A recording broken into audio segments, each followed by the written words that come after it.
Good morning. Welcome to the Unitarian Universalist Congregation of Monmouth County. My name is Angie Morfogan, and my pronouns are she and her. I serve on the Worship Committee, as well as being chair of the Aesthetics Committee, which this year is running an art and fine craft sale on November 24th. And we also do seasonal decor in the meeting house and install art shows, and volunteers are always welcome. Whoever you are, whomever you love, however you arrived at this beloved place, you are welcome here. Our mission is to create community, transform ourselves, and transform the world. This morning, we welcome a guest minister, Reverend Charlie Dieterich, who is a retired minister living in Kingston, New Jersey. Reverend Charlie has served congregations in Erie, Pennsylvania, in Norfolk, Virginia, and in Pomona, New Jersey. In retirement, he continues volunteer work with the UU Trauma Response Ministry and has been involved in local history and in ham radio. Also, we welcome our guest musician, Madeline Giordana, who is a pianist with a special love for collaboration. Ever since her 8th grade choir teacher asked her to accompany a concert, she's been hooked on making music with others. She recently moved to New Jersey from Wisconsin to begin a job at Rutgers in the Career Services Office.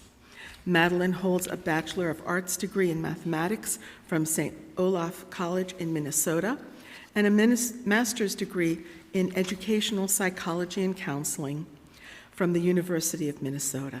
She loves her 2 cats, swing dancing, crafting with friends, crossword puzzles, and quality time with her partner, Eric. Thanks to the UUCMC Endowment for supporting today's service through its annual disbursement to the congregation.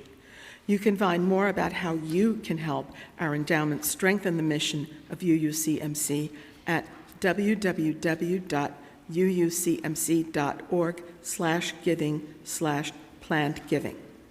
I draw your attention to the backside of your orders of service for announcements and service information for next week. For those on Instagram and for our video viewers, the order of service link is available to you in the YouTube service description box. As is our tradition, we will remember all who have died in the past year in the November 3rd, next Sunday's service. Kindly email names of your loved ones who died in December 2023 to the present to Lisa at uucmc.org by Friday, November 1st for inclusion in this service. Knowing their connection to you is also helpful. This year for the service, we ask that photos of those we've lost, pets too, be brought to assemble on a table in the earth room as a memorial. If you are new to us, please do visit our website, uucmc.org, where you can sign up to get all the latest news of the congregation by email. We look forward to getting to know you better. Please put your devices on silent as we enter into worship together. Welcome again to this place of love and hope.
Welcome to the scariest Sunday of the year, or perhaps of the decade. Today we live in anticipation of what is to come, robots and animals roaming the streets in search of Kit Kats and Twizzlers, politicians in search of power and control, angry arguments and words of hate. In anticipation of these events, we might reset our hearts and minds on fundamentals. We love all monsters and wish them safety and regular fluoride toothpaste use. We recognize that it is our job to lift up fundamental principles of society and work for peace together. With love at the center of our lives, may we begin our time of fellowship together.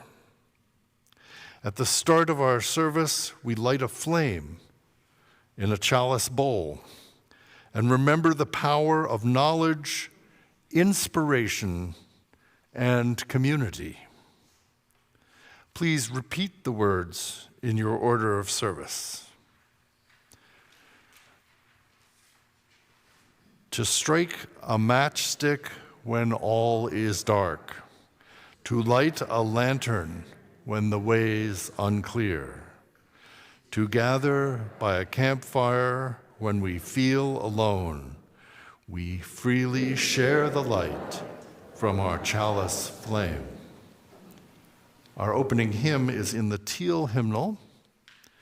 It's number 1031, Filled with Loving Kindness. It has 3 verses that are all remarkably the same, so you might be able to put it down for the second and third verse.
Our service today is about old writings and how they might be useful today. So this morning, for the time for all ages, for the wisdom story, I thought I would share some Buddhist teachings, specifically one that's related to that opening hymn, Filled with Loving Kindness. The hymn is based on something called the Metta Sutta. Can you say that? Metasutta. Oh, you guys are good. The name is in an old language called Pali. It's a language which nobody speaks anymore, but 2,500 years ago, there was a man named Siddhartha Gautama who lived in a Pali-speaking kingdom. Through years of study, Siddhartha created a philosophy for understanding life. He was then called the Buddha, meaning the awakened one. His followers formed monasteries to study his teachings, and the Metta Sutta is from one of the lessons that they studied. Metta means loving kindness, and sutta means a book or a scroll or a chapter, and the word in Sanskrit is sutra, which is related to our word for thread. The Metta Sutta is often recited by Buddhist monks at the beginning of an instruction session. And they all sit in rows, and I was going to have you all come up. No, I wasn't going to do that. But in Buddhist monasteries, that's what they all do. They sit in rows, and they chant these things on and on. Just like the hymn we sang, its teachings are really easy to understand. And the best way to understand suttas is to repeat them. For this morning, we are basing our words on the translation of the Metta Sutta by Thanissaro Bhikkhu. And because we want to emphasize the blessings of the sutta, I've rearranged the words a little bit, and I put the end of the traditional teachings in the middle. Rearrange things. And that's so that we can bless all the creatures of Halloween. And I see we have some creatures in the audience today. It's going to give you a chance to come up if you're in costume, or if what you're wearing could easily be construed as a costume. And so that we can all see your faces on those who are going to be trick-or-treating, and maybe some of those who are giving out candy later this week. So in a minute, we'll need all the creatures to come forward in groups up here on the step.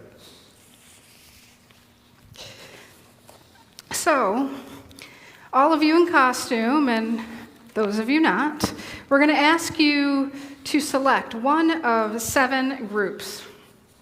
And in just a moment, after I go through all of the groups, we'll ask you to come forward and stand with your group. The first group will be for weak or strong. That includes creatures, superheroes, and skeletons, anything that you deem weak or strong. Large creatures, large robots and elephants, short creatures, mice, trolls, and goldfish. Goldfish is kind of a short creature, isn't it?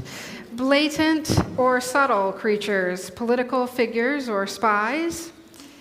Unseen creatures, ghosts, wizards, and witches. Near and far, space aliens, and everyone else. And last but not least, living and seeking life. Zombies go here. So if you'll come up, Reverend Charlie has signs for each of the group. Come on up, and we're going to divide you up into your groups. Costume or no costume, if one of these categories. Let's have the strong, weak or strong. Come on up. Weak or strong? Oh, you guys, death has to come over here. So they're not, strong. The Patriots have been used to be strong. That's close enough. The Patriots used to be strong. That's what happened there. How about large creatures? Large creatures. Move over. Large. Come on out. Okay. Large creatures. Whoops. And then short creatures. Oh, look at this. Short creatures. Short creatures. Short creatures got no reason to live. Come on. Short creatures. Here we go. Hold that up.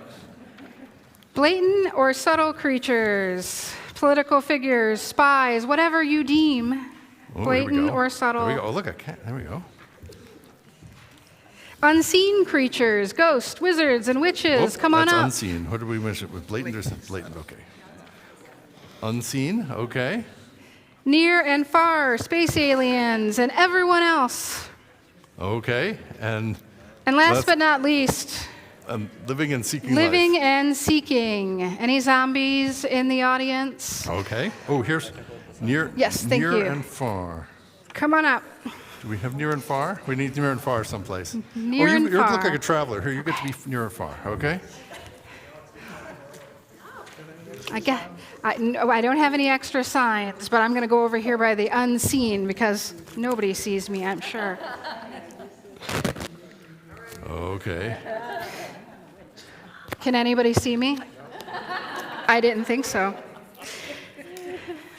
All right. Whenever you're... Oh, I'm coming to the unseen. Thank you. Are you still reading? Yes, I'm still reading. Okay. Okay. With good. You're there with good. That's you. It's me. And so the Metta Sutta teaches, with goodwill for the entire cosmos, cultivate a limitless heart, above and below and all around, with no boundaries, a heart without hostility or hate.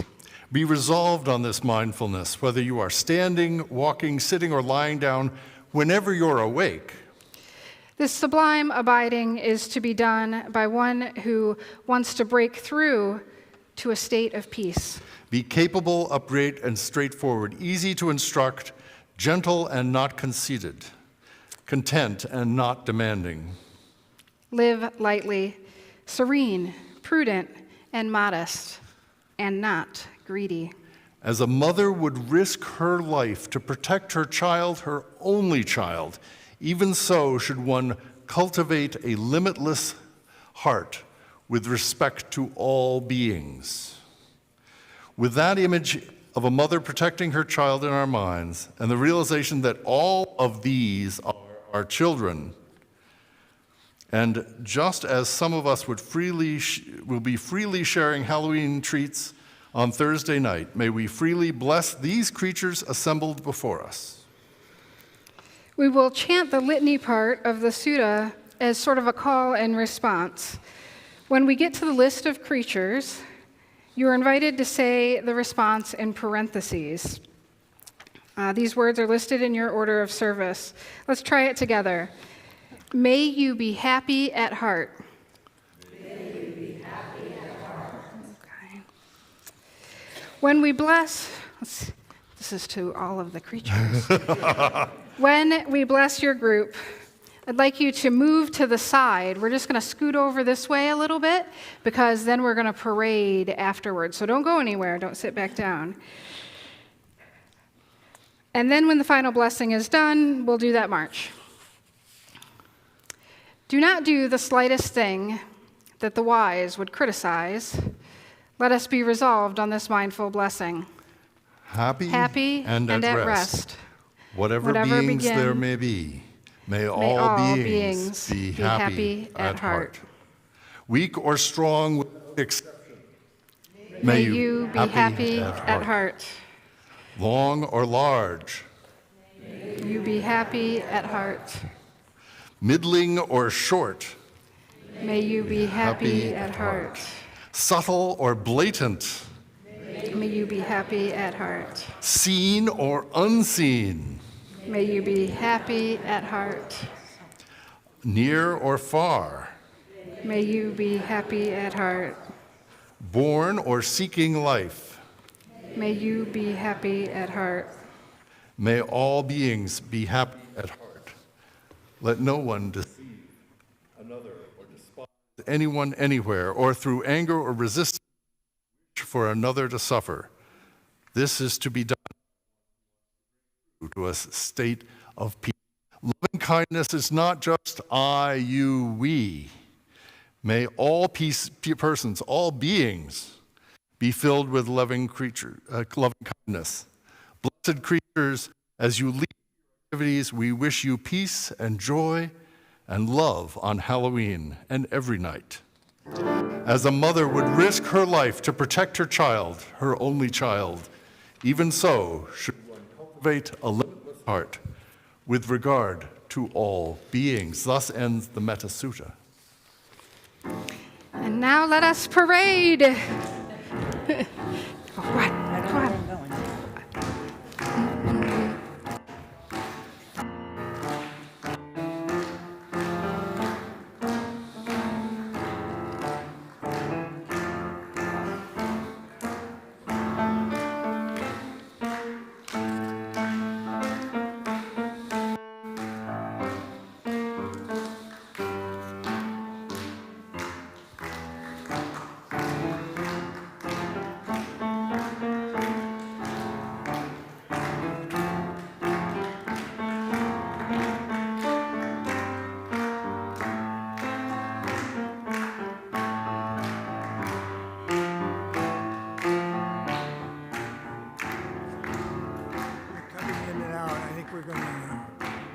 That better?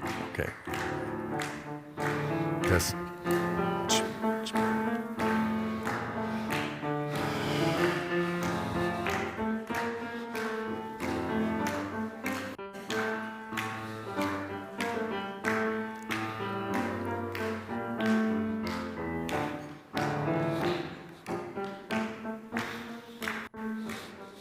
You're on. We're on.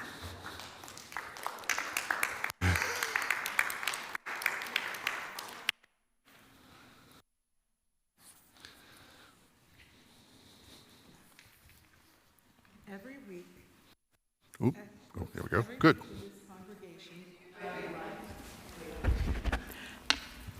Every week in this congregation, we are provided with an opportunity to practice generosity. This is your invitation to contribute to the well-being of our congregation and to our social justice partners through the good works of organizations which receive half of the monies we collected each month. Our Share the Plate recipient for the month of October is World Central Kitchen, whose team of chefs and other workers are the first to the front lines in areas of disaster, providing fresh meals to people in response to humanitarian, climate, and community crisis. Check out the great documentary, We Feed People, about the work of World Central Kitchen, directed by Ron Howard, streaming on Disney+, and please give generously. For those of you present here in the Meeting House, the plates will be passed by the ushers. You may also join this time of generosity via text, send your offering by mail, or charge your contribution online with a memo designating an amount to the World Central Kitchen. Please give generously.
I know that our readings tend not to be from the Bible, and probably never from the complete Jewish Bible, translation of the book of Exodus, but Reverend Charlie assures me that these verses are relevant this morning.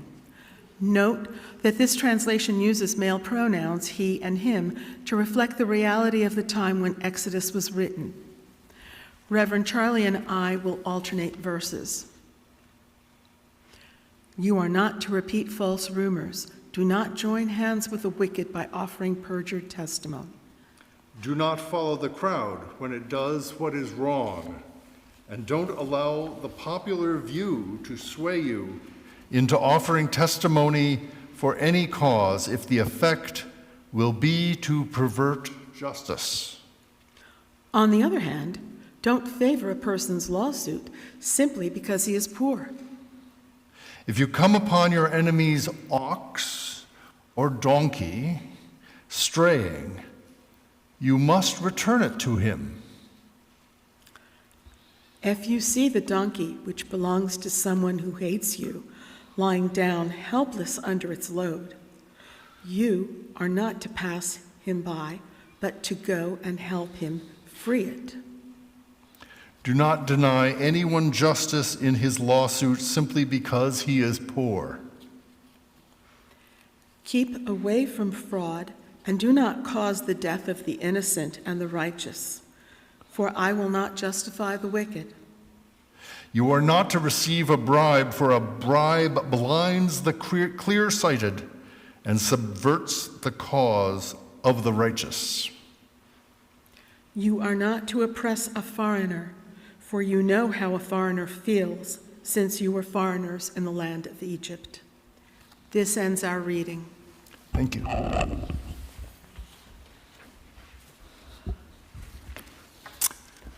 Wow, I've given you a whole bunch of things this morning, haven't I? I don't think you've done a sutta before. Maybe you do it all the time. No? Something new? Okay, well, there we go. Thank you all for taking part in that. That was wonderful.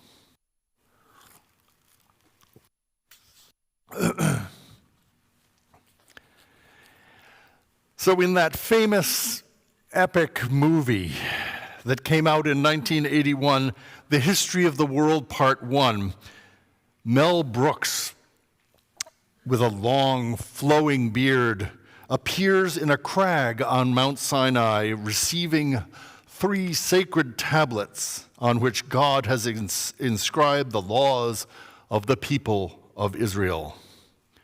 Returning to the valley, he climbs up on an outcropping with the tablets and says, "Hear me, O hear me, all you pay heed, the Lord our God has given unto you these 15, and then he drops one of the tablets and it shatters.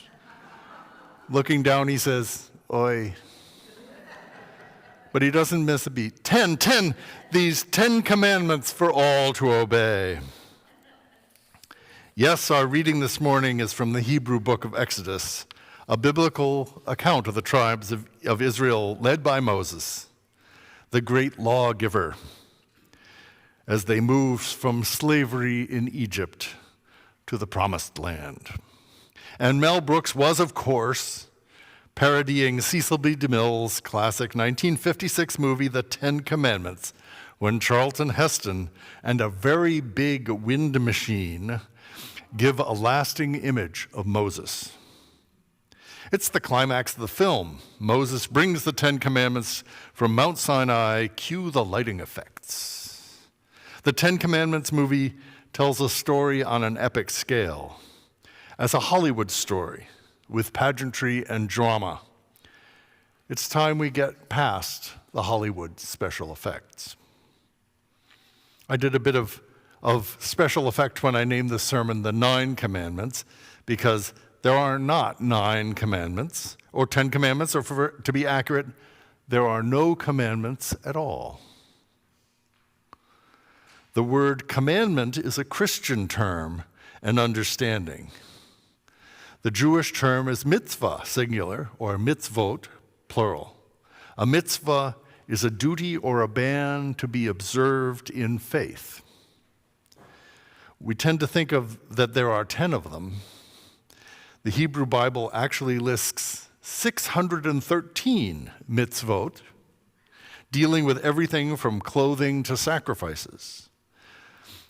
And of these, only 77 positive duties and 194 negative duties can be observed today. The others dealt with worship at the Jerusalem temple, which no longer exists. Here in New Jersey, I go to dinner monthly in a place near an Orthodox Jewish synagogue. As I drive past near sunset, I see boys with black hats hurrying across the intersection, going to their evening prayers, or maybe it was Torah study. The laws of Moses are very much alive today. All of that is just as a way of explaining the fact that I didn't use an alternate title for this sermon, the 9 mitzvot from the start of chapter 23 of the book of Exodus. That would have been kind of big on the sign. I originally wrote this sermon in reaction to the placing of stone statues of the 10 Commandments at courthouses in Kentucky and Texas. Now Louisiana has voted to require that they be displayed in schools and colleges. Commandment enforcement is very much alive today, too. The so-called 10 Commandments are not even very appropriate, especially next to a graven image of George Washington or the Virgin Mary. And what's all that coveting about? There's no getting away from the idea that religious absolutes are popular. However, if I were putting up Bible verses in front of a courthouse, I would select a different set. I might even vote in favor of the 9 mitzvot that we just read. Bribery, witness tampering, lynching. And so I thought it would be useful to go over what the mitzvot say and what they might mean in the 21st century. The 9 mitzvot includes 7 bands and 2 duties. They can be divided into 4 groups: honest testimony, compassion, fair judgment, and humility. So let's review. The first 3 speak of honest testimony. You are not to repeat false rumors. Do not join hands with the wicked by offering perjured testimony. Do not follow the crowd when it does what is wrong, and don't allow the popular view to sway you into offering testimony for any cause if the effect will be to pervert justice. On the other hand, don't favor a person's lawsuit simply because he is poor. They all speak of making sure that there is equal protection under the law, forbidding things like lynchings and show trials and mob intimidation. That's the first 2. And a commitment to truth, even when you might bias what you say out of pity for a poor person. Pity should not compromise the truth. How does that one sit with you? Next come 2 very odd admonitions, calling you, yes, you, to do this compassionate action. If you come upon an enemy's ox or donkey straying, you must return it to him. If you see a donkey which belongs to someone who hates you lying down hopeless under the load, you're not to pass him by, but to go and help him free it. Is this compassion for animals or loving kindness for your enemies? There it is. You're required to return stray animals, even to an enemy. And you are required to help rescue an overloaded donkey, even if the owner hates you. You might ask, do these only apply to oxen and donkeys? Or should we generalize it to cats, horses, automobiles, children? But then I thought about the treating of non-citizens as property. Does this mean you were required to bring back wandering slaves? The American Fugitive Slave Act of 1850, for example, could be biblically justified due to this verse. Or the requirement to capture undocumented persons, aliens, and deport them. Does this verse from Exodus echo in such current draconian laws? On the other hand, I see these as a call to compassionate action. Maybe you can use that part of the donkey mitzvah in your life. Now, the nightly news often ends with stories of rescues by strangers, which sounds very much like the compassion in those 2 verses. And now that I think about it, The Good Samaritan was a follower of this mitzvot of Exodus, and his story is the basis for one of the most memorable teachings in the Greek New Testament. Samaritans hated the Jews, but an injured man is an injured man. In war, soldiers receive medical treatment, whether patriot or enemy. They are now patients, deserving loving kindness and repair. These two mitzvot might make an excellent discussion group topic. But let's go on. The next three are perfect for courthouses. They deal with legal judgments. Do not deny anyone justice in his lawsuit simply because he is poor. This compensates for the earlier one. Justice must be equal, rich and poor. Do not twist your testimony out of compassion for a poor person, but also make sure poor people are not denied justice. Today, we're beginning to understand that. Things like putting poor people in jail so they can't prepare for their own defense is a denial of equal justice. If an accused innocent man doesn't agree to predatory plea bargaining, the whole family may go bankrupt. That's a denial of equal justice. Keep away from fraud and do not cause the death of the innocent and righteous, for I will not justify the wicked. You are not to receive a bribe, for a bribe blinds the clear-sighted and subverts the cause of righteousness. And so we have the Innocence Project and a culture of bribery. 8 mitzvot. May we pray for and work for a world with such fairness. But then there's one more. You are not to oppress the foreigner, for you know how a foreigner feels, since you were foreigners in the land of Egypt. What do we do with that? What do people around the world do with that?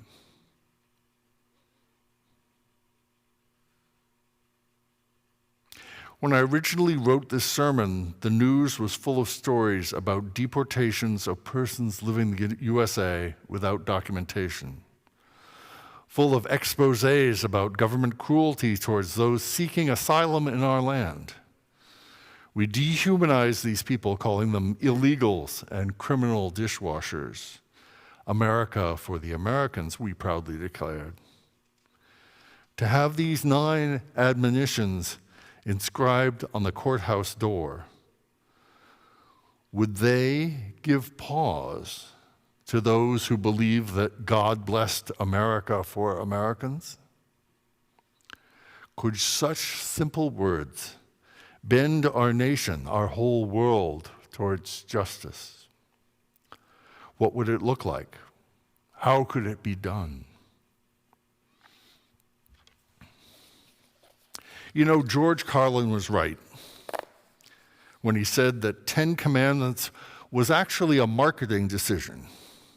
People wouldn't take 11 seriously, or 9. It had to be a nice number. Too few, and few folks would say, okay, name them. And too many, and nobody would remember them all. I wonder how the teenage boys studying a synagogue feel about the 273 mitzvot they need to follow in their faith. And yet I see this set of 9. I'm not sure I would eliminate any of them. 8 or 7 are both nicer numbers, we know that. But all 9 of the mitzvot are important. Maybe the donkey ones, but no, they're the beginning of love your enemy. About as far as people could go back in those days with warring tribes, poisonings, murder, mistrust. Those 2 mitzvot illustrate the beginning of good faith. Let's not get rid of those. I wondered what might happen if Christians learned these 9 in addition to the so-called Tablet 10. So I went to the lectionary. How many of you know what the lectionary is? Raise your hands. 1, 2, 3. Wow, it's not a UU thing. The Common Lectionary is a 3-year cycle of readings used by most Protestant and Catholic churches, with some variations. The rule in Judaism is that the congregation will read all 5 scrolls of the Torah end to end each year, but Christians pick and choose and jump around. Each Bible selection only comes up once every 3 years, and all Christians hear the same ones on any given week. This week, your Christian friends will be able to tell you all about how Job repented and God restored his fortunes. The 10 Commandments come up in October, but not this year, and it's 10 Commandments light. They edit out the details about not working on the Sabbath or punishment for those who have worshipped carved and graven images. But all Christian churches ignore the entire chapter of Exodus 23. The 9 were left on the cutting room floor when the lectionary Bible verses were standardized. What would happen if a church slipped these back in once in a while? Buddhist monks they internalize loving kindness by repeating the Metta Sutta over and over again. It becomes part of their understanding of the world, their path through Nibbana, or in Sanskrit, Nirvana. May all beings be happy at heart. Let no one deceive another or despise anyone anywhere, or through anger or resistance wish for another to suffer. Again and again. What if the 9 were repeated every Sunday in every Christian church? Now, I am not a Bible-thumping preacher. Indeed, you may have never heard me mention the laws of Moses, or may never hear it again. But in America today, talking commandments is one way to bring fundamentalists and evangelicals into the conversation. Shifting the discussion from coveting wives, plural, to oppressing foreigners could be a wonderful thing if only we could. If only we could.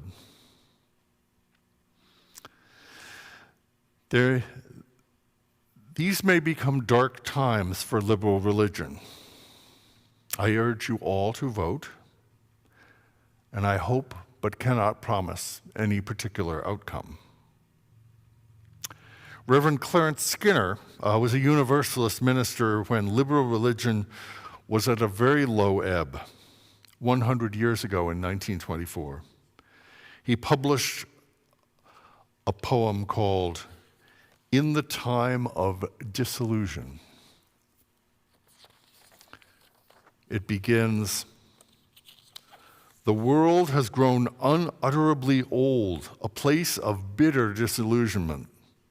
Like some sad ruin out of ancient time, half buried in obliterating sand, so seems the gallant world of yesteryear to one who fellowshipped with wistful dreams. The house where we held a rendezvous with hope is dark. The dreams are gone." But then Skinner's tone shifts. He says, dreams outlast the dreamer. And he says, "Therefore I'll dream. I'll light a candle yet again, illumine the dark, forsaken house, bring back the folks who thrilled at glimpses of a fairer world." And this poem ends, "I'll still proclaim the vision splendid till it strikes God fire in old and broken hearts and urges on the world to consummate its dream. I light a candle and I dream. Amen." So while Madeline Giordana plays some music, let's take a few moments for meditation on loving kindness, fairness, compassion, honesty, and hope.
Songs of compassion. We've said words of compassion and peace. And while this morning we may have listened to news which fostered dis-ease, anger, and blame, we need not hold on to those emotions. We may turn our hearts to work towards justice from a place of loving kindness. 20th century peace activist Peace Pilgrim once wrote, "Insofar as you have peace in your life, you reflect it into your surroundings and into the world." In our own lives, may we summon strength to do what needs to be done, while acknowledging the truth that we cannot do it all, and accepting the truth that we cannot do it alone.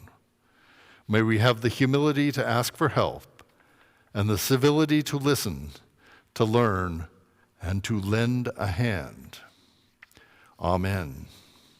If you are so moved, you may rise and sing hymn number 159, "This Is My Song," in the gray hymnal. 159.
with Dr. Martin Luther King Jr. Darkness cannot drive out darkness. Only light can do that. Hate cannot drive out hate. Only love can do that. And from the Buddha, a mother would risk her life to protect her child, her only child. Even so, should one cultivate a limitless heart with regard to all beings. Amen.